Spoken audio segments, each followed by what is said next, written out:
नाम कमाना है। यूज करेंगे कूड़ादान, स्वच्छ रहेगा हमारा हिंदुस्तान। रसोई का कचरा, हानिकारक कचरा। देख देख देख तू यहाँ वहाँ न देख, देख देख देख तू यहाँ वहाँ न देख, देख फैलने की बीमारी होगा सबका बुरा हाल। तो क्या करें भैया? गाड़ी वाला आया घर से कचरा निकाल, गाड़ी वाला आया घर से कचरा निकाल, गाड़ी वाला आया घर से कचरा निकाल, गाड़ी वाला आया घर से कचरा निकाल। कूड़ा कूड़ा कूड़ा। अरे रुको भैया रुको, कूड़ा तो डाल दो जरा। अरे अरे बहन जी, ये आपने क्या कर दिया? अरे क्या किया मैंने?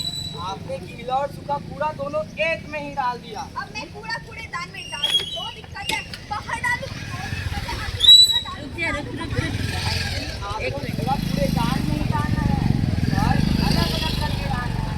जैसे कि गीला कूड़ा एक तरफ, सूखा कूड़ा दूसरी तरफ। आपको जीरो वेस्ट के बारे में नहीं पता है? जीरो वेस्ट, ये जीरो वेस्ट क्या होता है? जीरो वेस्ट, जीरो वेस्ट क्या होता है जीरो वेस्ट? अलग अलग तरह के कचरे को रिड्यूस, रिसाइकिल, रीयूज करना, ये होता है जीरो वेस्ट। मैडम जी आप समझ गए, यही होता है।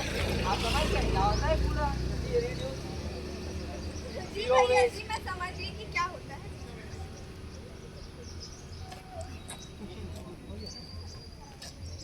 स्वच्छ भारत